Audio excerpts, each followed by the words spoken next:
శృంగేరి శారదాపీఠం జగద్గురు శంకరాచార్య శ్రీ శ్రీ శ్రీ విధుశేఖర భారతీ స్వామి వారు రెండవ మారు తెలుగు రాష్ట్రాల్లో ప్రధానంగా దక్షిణాది రాష్ట్రాల్లో శృంగేరి నుంచి బయలుదేరి విజయయాత్రగా విచ్చేశారు. ప్రస్తుతం ఆంధ్రప్రదేశ్ రాష్ట్రంలో పర్యటిస్తూ ఉన్నారు. ఈ పర్యటనలో అనేక క్షేత్రాలు, అనేక ఆధ్యాత్మిక ధార్మిక సంస్థలు, శంకర మఠాల్లో స్వామివారు పర్యటిస్తూ ప్రతిరోజు కూడా ఎన్నో ధార్మిక కార్యక్రమాలు, వేద సభల్లో స్వామివారు అనుగ్రహ భాషణం చేస్తూ ఉన్నారు. ఈ విజయయాత్ర యొక్క ముఖ్యాంశాలు, ఏ ఏ క్షేత్రాలు సందర్శించారు, ఇంకా ఈ 4-5 రోజుల్లో జగద్గురువుల యొక్క విజయయాత్ర ఎక్కడెక్కడ కొనసాగుతుంది, ఇలాంటి విషయాలను తెలియజేయడానికి పెద్దలు దక్షిణామ్నాయ శృంగేరి శారదాపీఠం ఆస్థాన వేద విద్వాంసులు బ్రహ్మశ్రీ తంగిరాల శివకుమార్ శర్మ గారు ఉన్నారు. వారి ద్వారా ఈ విజయయాత్ర ముఖ్యాంశాలని తెలుసుకుందాం. నమస్కారం శివకుమార్ గారు. జగద్గురువుల యొక్క విజయయాత్ర విశేషాలు మీరు ఇంతకుముందు విజయయాత్రలో ఉన్నారు, అంతకుముందు మహాసన్నిధానం వారి విజయయాత్రలో ఉన్నారు, ఇప్పుడు సన్నిధానం వారి విజయయాత్రలో కూడా ఉన్నారు. శృంగేరి నుంచి బయలుదేరినప్పటి నుంచి ఇవాళ విజయవాడకు వచ్చేదాకా ఈ విజయయాత్ర ముఖ్యాంశాలు, ఏ ఏ క్షేత్రాలు సందర్శించారు, ఇంకా ఏ ఏ క్షేత్రాలు సందర్శించబోతున్నారు, ప్రధానమైన వైదిక ధార్మిక కార్యక్రమాలు ఏమేమి జరుగుతున్నాయో దయచేసి తెలియజేయండి. జగద్గురు శ్రీమద్ శంకర భగవత్పాదాచార్యుల వారు సనాతన ధర్మ ప్రచారార్థం చతురామ్నాయ పీఠాలని స్థాపించి దక్షిణామ్నాయ శారదాపీఠాన్ని శృంగేరి క్షేత్రంలో స్థాపించారు. శంకరాచార్యుల వారు తమ మహానుశాసనంలో ఒక విషయాన్ని మనకు అనుగ్రహించారు. స్వస్వ రాష్ట్ర ప్రతిష్ఠిత్యై సంచార సువిధీయతాం అని.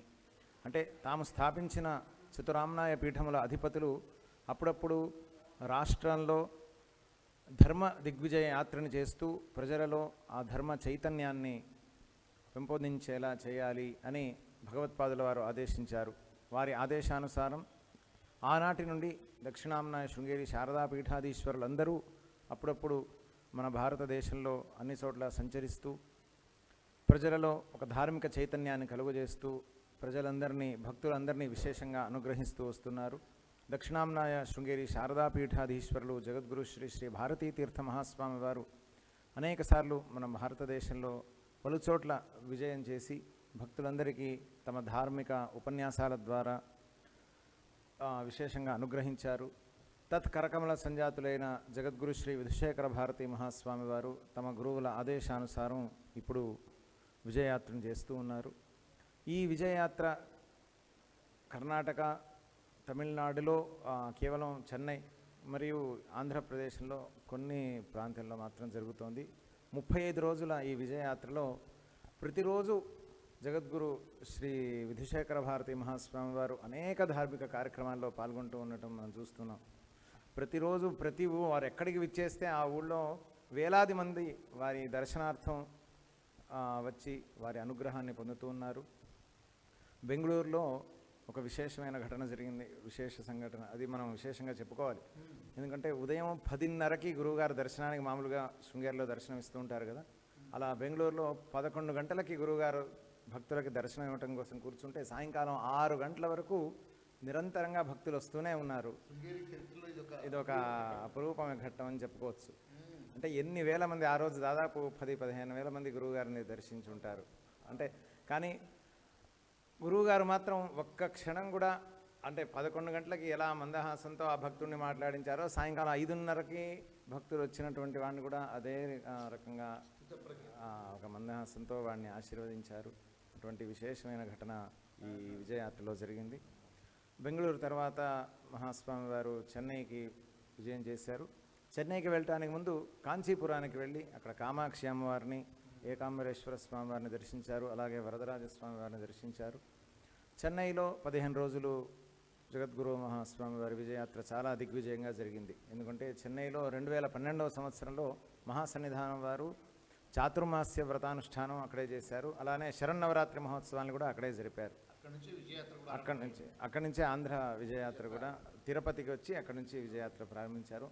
అలానే తమ గురువుల మార్గాన్ని అనుసరిస్తూ శ్రీ సన్నిధానం వారు కూడా చెన్నై దిగ్విజయయాత్ర అనంతరం మొట్టమొదటిగా తిరుపతికి వచ్చేసి శ్రీ వెంకటేశ్వర స్వామి వారిని దర్శించి, అలానే కాళహస్తికి వచ్చి శ్రీ కాళహస్తీశ్వర స్వామి వారిని దర్శించి నెల్లూరు మీదుగా ఇక్కడ విజయవాడకు వచ్చారు. విజయవాడలో అనేక ధార్మిక కార్యక్రమాలు, తిరుమలలో కూడా చాలా వైభవంగానే జరిగింది వెంకటేశ్వర స్వామి వారి దర్శనం. ఈ గురువుగారు వెళ్ళిన ప్రతి ఊళ్ళో కూడా ఏదో ఒక విశేషమైన ధార్మిక కార్యక్రమం, ఒక కుంభాభిషేకము, లేదా ఆలయ సందర్శనం, లేదా ఒక వేద సభ, ఇలా ధార్మిక ఉపన్యాసం, ఇలా ప్రజలలో ఒక ధార్మిక చైతన్యాన్ని తీసుకొచ్చేటువంటి ఒక దిగ్విజయ యాత్ర ఈ విజయయాత్ర అని చెప్పుకోవచ్చు. ఈ విజయవాడలో కూడా వేద సభ జరుగుతుంది. అలానే ఈ శివరామకృష్ణ క్షేత్రంలో ఉన్నటువంటి దేవాలయాల్లో కుంభాభిషేకాన్ని మహాస్వామి వారు చేయనున్నారు. ఎల్లుండి ఉదయం బుధవారం చేయనున్నారు. ఇక్కడి నుంచి గురువుగారు నరసరావుపేటకు వెళ్తారు. జగద్గురు శ్రీ శ్రీ భారతీ తీర్థ మహాస్వామి వారి పూర్వాశ్రమంలో వారు పెరిగినటువంటి స్థలం నరసరావుపేట. అక్కడ శ్రీ తంగిరాల వెంకటేశ్వర అవధాని గారి స్మారక వేద సభ కూడా జరగనున్నది. అక్కడి నుంచి గుంటూరుకి విచ్చేస్తారు. గుంటూరులో గుంటూరు మండల వేద ప్రవర్ధక విద్వత్ సభ, ఆ సభ యొక్క శతమానోత్సవ సందర్భంలో ఒక విశేషమైనటువంటి వేద సభ జరగనున్నది. ఆ సభలో కూడా 27 తర్వాత గురువుగారు గుంటూరు నుంచి మళ్ళీ రాజమండ్రికి విచ్చేస్తారు. రాజమహేంద్రవరంలో అక్కడ కూడా శృంగేరి శంకరమఠంలో కుంభాభిషేక కార్యక్రమం, అష్టావధాన కార్యక్రమం, ఇలా అనేక ధార్మిక కార్యక్రమాలు ఈ విజయయాత్రలో జరగనున్నాయి. రాజమహేంద్రవరం నుంచి మళ్ళీ మహాస్వామి వారు శృంగేరికి చేరనున్నారు. ఈ రకంగా ఈ 35 రోజుల్లో గురువుగారు అసలు ఎన్ని కార్యక్రమాల్లో పాల్గొన్నారు అంటే అసలు మనం వినటానికి ఆశ్చర్యం వేస్తుంది. పొద్దున్న 4:30కి వారి కార్యక్రమం దినచర్య ప్రారంభమైతే రాత్రి 12-12:30 వరకు ఇలానే కొనసాగుతోంది. విజయయాత్రలో ఇంకా విజయయాత్రలో ప్రతిరోజు ప్రయాణం అనేది ఉంటుంది. అది కాకుండా ఎంతోమంది భక్తులు గురువుగారి చేతులు మంత్రాక్షతల్ని స్వీకరించాలి, వారి ఆశీర్వాదాలని పొందాలి అనే ఉద్దేశంతో భక్తులు వస్తూ ఉంటారు. వారి ప్రతి ఒక్కరికి ఏదో ఒక కష్టం ఉంటూ ఉంటుంది.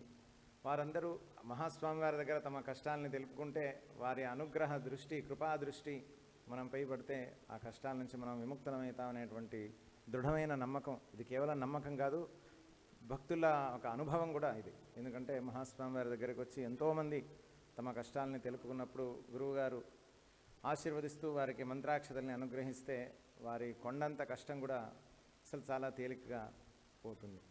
అటువంటి విశేషమైనటువంటి సందర్భం ఈ విజయయాత్ర. 2012లో మహాసన్నిధానం వారు విజయయాత్ర చేసినప్పుడు వారు కూడా తమ విద్యార్థులు ఎవరైతే శాస్త్రాధ్యయనం చేస్తున్నారో వారు వెంట ఉండి ఏ రోజు కూడా పాఠం చేశారు. ఇప్పుడు కూడా అదే క్రమాన్ని అనుసరిస్తూ వస్తున్నారు. ప్రతిరోజు సన్నిధానం వారు కూడా ఒక 5 శాస్త్ర విద్యార్థులకి ప్రతినిత్యం వారికి ఎన్ని కార్యక్రమాలున్నా గంట సేపు ఆ శాస్త్ర పాఠం అనేది చెప్పాల్సిందే. దాన్ని నియమంగా పరిపాలిస్తూ వస్తున్నారు. ఇదే శృంగేరి శారదాపీఠం యొక్క వైశిష్ట్యం, గొప్పతనం. ఎందుకంటే తమ గురువు గారు ఏ మార్గంలో అయితే నడిచారో, గురువుగారు ఎలా ఉండేవారో అదే మార్గంలో నడుస్తూ అదే రకంగా సంప్రదాయాల్ని పరిపాలిస్తూ భక్తానుగ్రహం చేయటం అనేటువంటిది శృంగేరి శారదాపీఠం యొక్క గొప్పతనం. అటువంటి గొప్ప శారదాపీఠంలో వచ్చినటువంటి జగద్గురు వరేణ్యులకి నమస్కరిస్తూ సెలవు. చివరగా ఉభయ తెలుగు రాష్ట్రాల్లో తెలంగాణ ప్రాంతం వారు కూడా ఎదురు చూస్తున్నారు. ఆ భాగ్యం అనేది త్వరలోనే కలగాలి అని అమ్మవారిని, ఉభయ జగద్గురుని ప్రార్థిస్తూ ఉన్నారు. ధన్యవాదాలు శివకుమార్ శర్మ గారు, చాలా ధన్యవాదాలు. నమస్కారం. ఇదండి జగద్గురువులు శ్రీ శ్రీ శ్రీ విధుశేఖర భారతీ స్వామి వారు ఈ శివరామకృష్ణ క్షేత్రం విజయవాడలో, ఇది ప్రసిద్ధ శంకర మఠం. మొత్తం భారతదేశంలోని శృంగేరి శంకర మఠాల్లో ఇది ఒక ప్రసిద్ధమైన శంకర మఠం. జగద్గురువులు ఎందరో నడయాడినటువంటి స్థలం. ప్రతి చోట విజయవాడకు ఒక వైశిష్ట్యం అనేది అదొకటి చెప్పాలి. చెప్పండి. ఏ రకంగా జగద్గురు శంకర భగవత్పాదాచార్యుల వారు తమ గురువు గారైనటువంటి గోవింద భగవత్పాదాచార్యుల వారిని ఓంకారేశ్వర క్షేత్రంలో దర్శించారో అదే రకంగా ఇప్పుడు శృంగేరి శారదాపీఠాధీశ్వరులైనటువంటి జగద్గురు శ్రీ శ్రీ భారతీ తీర్థ మహాస్వామి వారు తమ గురువు గారైనటువంటి జగద్గురు శ్రీమద్ అభినవ విద్యాతీర్థ మహాస్వామి వారిని మొట్టమొదటిసారిగా దర్శనం చేసినటువంటి స్థలం ఈ విజయవాడ.